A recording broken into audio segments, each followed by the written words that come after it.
గుండెబోయిన కృష్ణమూర్తి గారికి, గుండెబోయిన బాలయ్య గారికి, గుండెబోయిన బాలకృష్ణ గారికి, గుండెబోయిన నరేష్ వల్లపు జగదీష్ గారికి, తుని కృష్ణ గారికి, కాసరబోయిన బక్కుల్ గారికి, అలాగే బూక్య శ్రీను గారికి, ఇక్కడికి నాతో పాటు విచ్చేసినటువంటి ఈ నియోజకవర్గ నాయకులైనటువంటి మా పాంగల కృష్ణన్న గారికి, మోత్కుపల్లి రఘు గారికి, ఇక్కడికి విచ్చేసినటువంటి మా కార్యకర్తలందరికీ కూడా పేరు పేరున నమస్కారం తెలియజేస్తా ఉన్నా. ముల్కలపల్లి గ్రామంలో మొన్ననే ఓట్లు అయిపోయినాయి, మళ్ళా ఓట్లు ఇప్పట్లో లేవు. మరి ఓట్లు లేని వాళ్ళకు ఎందుకు వచ్చిర్రు వీళ్ళు? ఎవరు వీళ్ళు? ఏ ఊరోళ్ళు? దేనికోసం వచ్చిర్రు? ఇవి 4 విషయాలు మనం మాట్లాడుకోవాలి. ఇవాళ ముల్కలపల్లి గ్రామంలో ఉన్నటువంటి మా ఆడబిడ్డలకు, మా అన్నదమ్ములకు, మా యువకులకు కొన్ని విషయాలు చెప్తా. తీన్మార్ మల్లన్న ఈ మండలంలో పుట్టిన బిడ్డను. ఇక్కడే పక్కనే ఊరు మాదాపురం గ్రామం. మాదాపురం గ్రామం నుంచి ఒక్కొక్క మెట్టు ఎక్కుకుంటూ ఇవాళ వరంగల్, నల్గొండ, ఖమ్మం 3 జిల్లాలకు కలిపి నేను ఎమ్మెల్సీగా గెలవడం జరిగింది మీ అందరి ఆశీర్వాదంతో.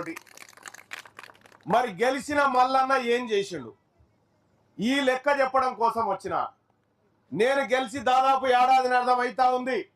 ఈ ఏడాదిన్నరలో ఏం చేసిండు తీన్మార్ మల్లన్న అనేది మీ ముంగట చెప్పుకోవాలి. అమ్మా, మొన్న కాంగ్రెస్ ప్రభుత్వం వచ్చి ఇంటింటికి సర్వే అని చేసుకపోయింది. మీరు ఎంతమంది ఉన్నారు? మీ కోళ్ళు ఎన్ని ఉన్నాయి? మీకు సైకిల్ ఉందా? మీకు స్కూటర్ ఉందా? కారు ఉందా? కోడి ఉందా? కొంకనక్కు ఉందా? అని మొత్తం రాసుకొని పోయిరు.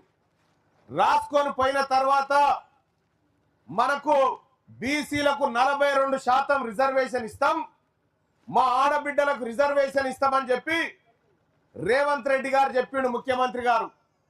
కానీ ఈ లెక్క రాసుకపోయిండు. కానీ మా ముల్కలపల్లి ఊళ్ళే ఎంతమంది ఆడబిడ్డలకు అన్నం దొరకలేదు, ఎంతమందికి ఇండ్లు లేవు, ఎంతమందికి కడుపు నిండతలేదు, ఎంతమంది నిరుద్యోగులకు ఉద్యోగాలు లేవు, ఎంతమందికి ఇందిరం ఇండ్లు రాలేదన్న లెక్క కూడా చెప్పకుండా ఆ కాయిదాలన్నీ తీసి బీరువాల దాచిపెట్టుకున్నాడు ముఖ్యమంత్రి రేవంత్ రెడ్డి.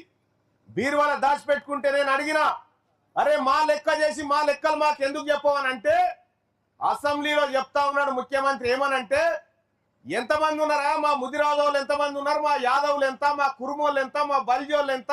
మా ముదిరాజోళ్ళు ఎంత? మా పద్మశాలీలు ఎంతమంది ఉన్నారు? మా నాయ బ్రాహ్మణులు ఎంతమంది ఉన్నారు? మా రజకులు ఎంతమంది ఉన్నారని అడిగితే మీకు ఇవి చెప్పం మల్లన్న అంటుడు. మరి ఏం చెప్తాడట అంటే, తెలంగాణ రాష్ట్రంలో 1,20,000 పందులు నేను లెక్క చెప్తా ఉన్నాడు, 2,000 గాడిదలు నేను లెక్క చెప్తా ఉన్నాడు. కానీ మన మనసుల లెక్క చెప్పడట ఆయన. ఎందుకు చెప్పవా అని నేను అడిగినా. ఎందుకు చెప్పవా అని అడిగితే, మీకు చెప్తే మీరు బలవంతులు అవుతారు, మీరు పాలు కావాలంటారు, మీకు అందుకే చెప్తలేనని చెప్తా ఉన్నాడు. మరి నేను అడుగుతా ఉన్నా, పందులను లెక్క పెట్టినావు తెలంగాణ రాష్ట్రంలో, గాడిదలు ఎన్నున్నాయో చెప్తా ఉన్నావు కదా, మరి మా గురించి ఎందుకు చెప్తలేవు?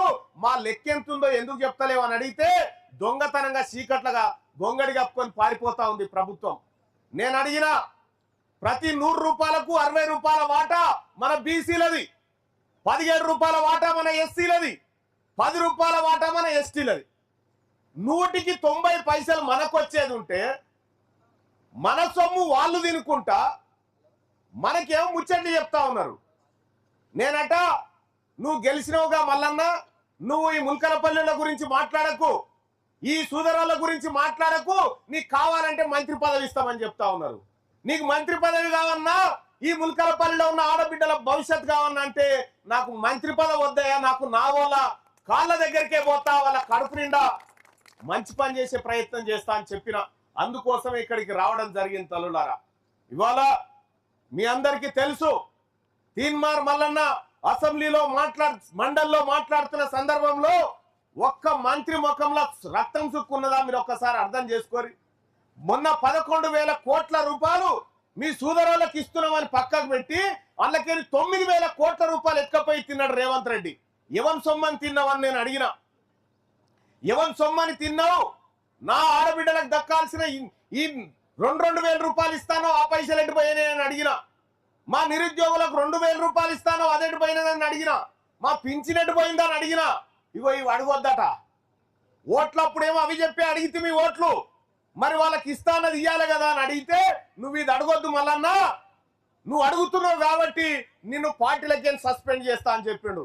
తీన్మార్ మల్లన్న నీ పార్టీని భయపెట్టోడు కాదు, నీకు భయపెట్టోడు కాదు. గతంలోనే కేసీఆర్ తోని 10 సంవత్సరాలు ఒక్కన్నై కొట్లాడినా ఆ రోజు చెప్పిన కేసీఆర్ కు నిన్ను గద్దె దించుతా అని చెప్పినా దించిన. ఇప్పుడు కూడా చెప్తా ఉన్నా రేవంత్ రెడ్డి గారికి ఆలేరు నియోజకవర్గం నుంచి చెప్తా ఉన్నా, నీ కాంగ్రెస్ పార్టీని ఈ తెలంగాణ గడ్డ మీద నామ రూపాలు లేకుండా చేయకపోతే నా పేరు తీన్మార్ మల్లన్న కాదని చెప్పి తెలియజేస్తా ఉన్నా. ఎప్పుడైతే నా ఆడబిడ్డల్ని నా జాతులను అవమానం చేసినవో, ఎప్పుడైతే నా ప్రజలను నువ్వు ఆందోళనకు గురయ్యేటువంటి విధంగా ప్రవర్తిస్తా ఉన్నావో ఖచ్చితంగా ఆ పని చేసి తీర్థమని చెప్పి తెలియజేస్తా ఉన్నా. ఈ ఆలేరు నియోజకవర్గం చూడాలి. ఈ ఆలేరుకు ఎక్కడెక్కడోళ్ళు ఎమ్మెల్యేలు అయ్యారు, ఏదేదో అయ్యారు.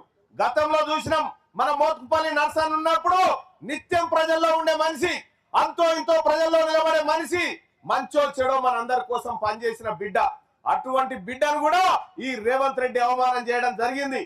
ఈ అవమానాలన్నిటినీ ఎదుర్కొని ఈ ఆలేరుకు మంచి రోజులు తీసుకురావాలి, ఈ ఆలేరు నియోజకవర్గాన్ని ఈ తెలంగాణ రాష్ట్రంలోనే నెంబర్ 1 నియోజకవర్గంగా తయారు చేయాలనేటువంటి సంకల్పంతో ఇలా ఆలేరు నియోజకవర్గంలో మన తెలంగాణ రాజ్యాధికార పార్టీ జెండాను ఇక్కడ ముల్కలపల్లి మల్లికార్జున స్వామి ఆశీస్సులతోటి మీ అందరి ప్రేమ అభిమానాల మధ్య ఇవాళ మన జెండా ఎగిరేసుకోవడం జరిగింది.